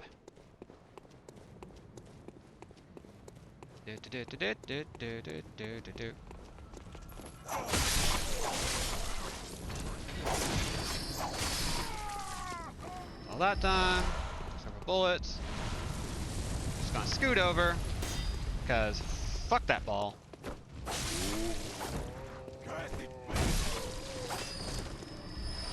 More blood vials. We even refilled our quicksilver bullets. That's great. Wow. Okay. Cat pick drop. Cat pick drop. Cat pick drop. Why did I do that? Why do I need to do that? Why do I feel compelled to do that? Let's go ahead and take a look at this image, because it's very important. Everybody, look at this cat. Look at this cat. That's a good little cat. Are we done appreciating the cat? No. Anyway.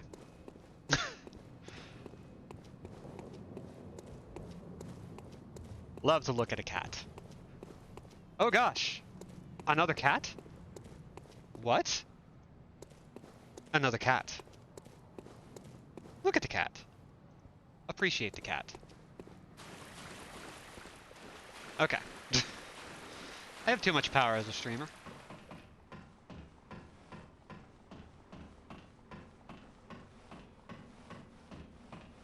They took turns watching RRR with me. Hell yeah. Good on them. That was a great cat right there. Takes a pet like nothing. Okay, so we rebuilt ourselves. We're ready for another attempt. And if what we have to do every time we die is start at the Great Bridge and Honestly, that's not a bad way to go. If we're running low on blood vials, and we're going to die anyway. Just splashing pussies onto our screens at regular intervals.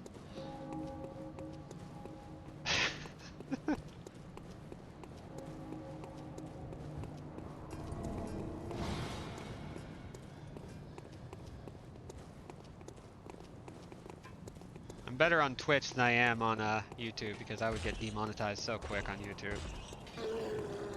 Saw foxes I left work this morning. Ooh.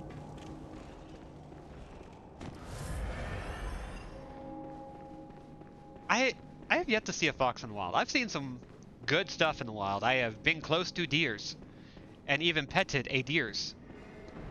Wild deers. I have not seen a fox in the wild. I would love to be somebody who has seen a fox in the wild. Okay, so that visceral attack came out real quick.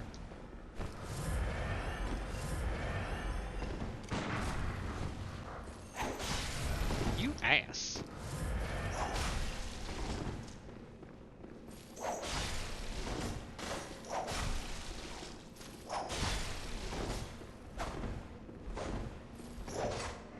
Just kind of trading blows now. Ooh, there we go. That's good. I don't want you using that attack on me. I want to get out of here. Get away from me. Get away from me. Get away from me. I don't like it. I don't like it. I don't like it. I don't like it. Don't like it. Not at all. Ooh. Now.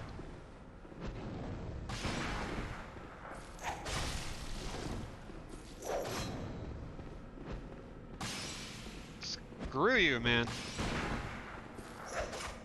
Okay, so we've wasted a lot of our numbing mists. Seems like a good diagonal dodge is our best bet. We're going to let him heal, as nasty as that is, because we're doing well in this fight. Okay. He builds up poison damage, or no, bleed damage, whenever he does certain attacks. While it's not too handy...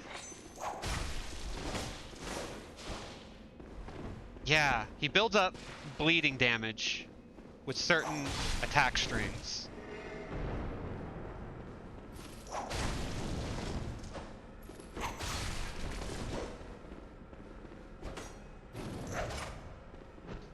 Nope. And most of the time, hunters only heal once.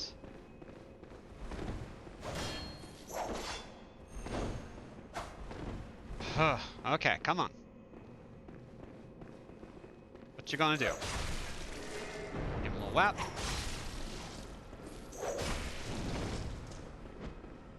Nope. Not doing it. Okay, I don't like your positioning right now. Oh.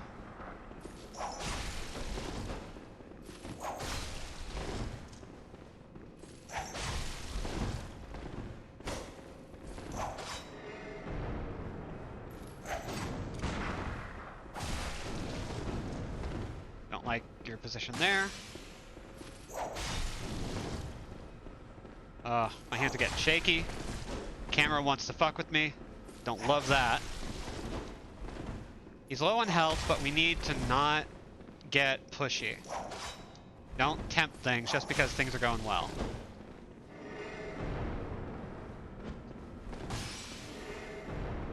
Okay, used the bone a couple of times, but he still does the thing where he doesn't use it unless he's close enough.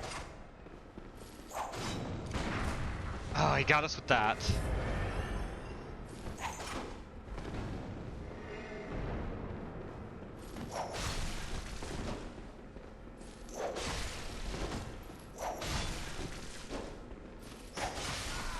There we go.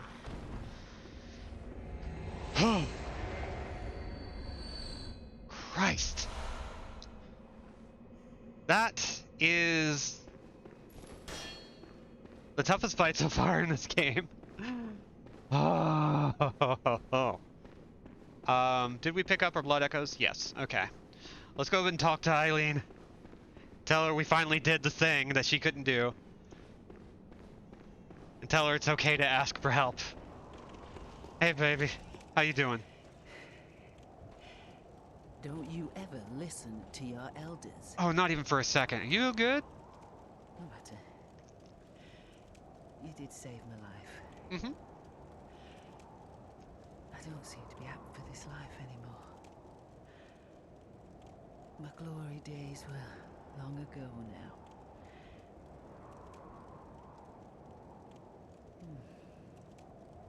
I know. Here. For you. Ma'am, if you just want to come on home with This me. too is hunter's work. But it bears no honor. A burden you may choose to carry. The decision is yours alone. Oh. My eyes grow heavy. Let me rest a while. I'll be fine. Just wait.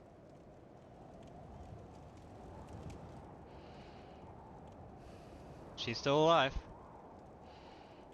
She did not suddenly die. She's just very tired.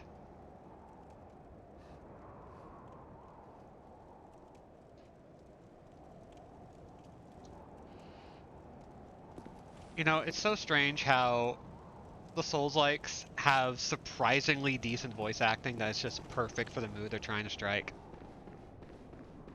So good. Eileen is just so well cast. But that is the end of her quest line.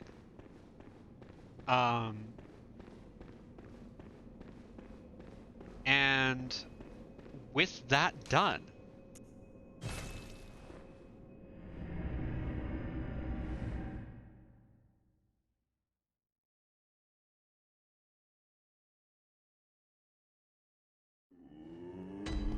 we can now buy something new. So let's double check our purchasable items. Because every time we complete something, we get the ability to buy something new. So we can get Ludwig's Holy Blade, which apparently is great. We can get the Blade of Mercy, or Eileen's weapons.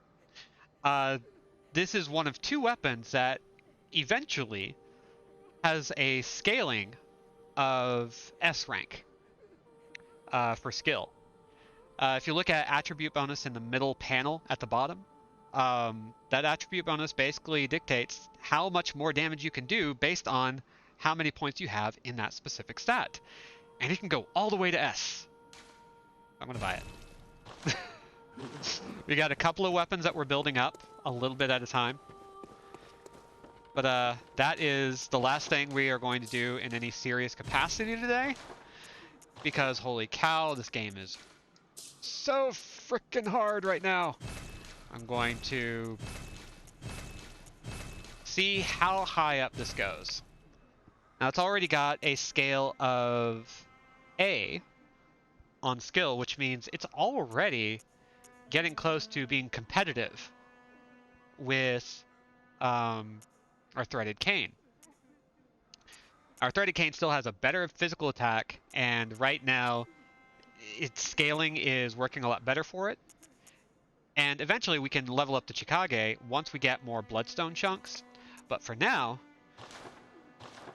like, that's what we got. And it's good stuff, don't get me wrong. But, okay, let's see what else we got. Anything else we can upgrade? No? I'll see you later, Nicobob. Thanks for coming on by. Now let's take a look at our runes because, ooh, increases all defense types by 4%. That's pretty okay. Strengthens visceral attacks. Ooh. Strengthening visceral attacks is pretty dope, I'm not gonna lie.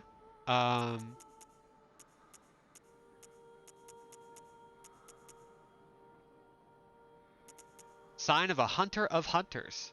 So this is what we managed to pick up because of Eileen, I think. Maybe I'm mistaken, but We've got some good shit going for us. Hey, doll. Oh, no. No, don't fall. Okay, let's check the Insight store real quick, because I just want to check out what else is here. But, oh, man, I am very glad I was able to pull that off. Oh! Oh, they're worth 20 a pop. I need it, but we're not going to use it. We're not going to make use of that. Ooh, quickly search and join a Chalice dungeon. That would actually be kind of nice. No, I think we're good for now. So, yeah. What all did we do today? Let's look back. So, after having a lot of struggle with Yahargul and the Chikage Hunter, we managed to finish off Yahargul. The Upper Cathedral Ward, the Orphanage. We set up our path to the next and final areas of the base game. We tackled some optional stuff that we were having trouble with.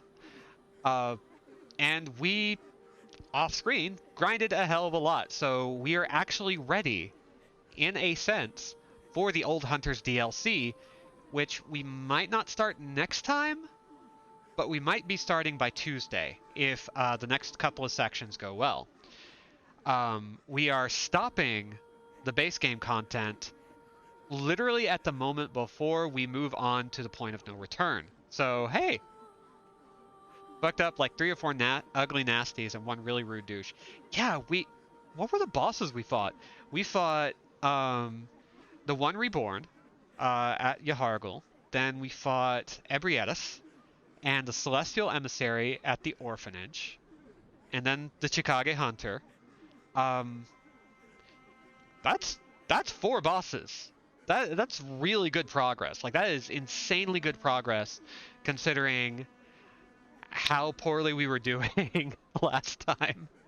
But that's kind of the thing with this game, is that you will hit a bunch of walls, and the actual assessment for whether or not you're good at these games is how you choose to deal with it. And we dealt with it surprisingly well. And even better, that grinding session I just did while watching GDQ, and only took me about like an hour or so. Which, hey, the 1 Reborn and his localized brother, the 1 Reborn. Very good. So yeah, we're done for the day. Thank you all for coming. I know GDQ is wrapping up for the rest of the week tonight, and I'm going to go watch that. It's been a great marathon. They hit over 2 million, which is insane. We are going to be back on Monday, where I'm going to start talking about some of the stuff that we're going to be playing after Bloodborne, including maybe Signalis and definitely Yakuza 0, starting from a clean file save. Let's see, what else? VOD is available for 60 days after initial airing, completely free. I've talked about YouTube before, but I'm thinking of just making that account just a backup, not monetizing it at all, so that you can access VODs even after the initial 60-day airing, as long as there isn't any like copyright infringement. Let's see, what else? There are follower and subscriber exclusive emotes designed largely by me, save for the High Devi emote designed by Lark and the Anjos Poggers emote, which is just based on in-game art from Drakengard 1. And then lastly, if you have Amazon Prime, you have Prime Gaming, which gives you a free sub every single month to gift to whichever chatter or streamer that you want. So yeah, thank you all for coming. I've been Robin at Andrew Jack without a Z, and will continue to be so for the foreseeable future. I'm going to let my hands calm down because they are shaking, because that was really hard. Thank you all for coming. Get hydrated, get vaccinated, get masked up, be good, be safe, be awesome, and be gone. Bye, everybody.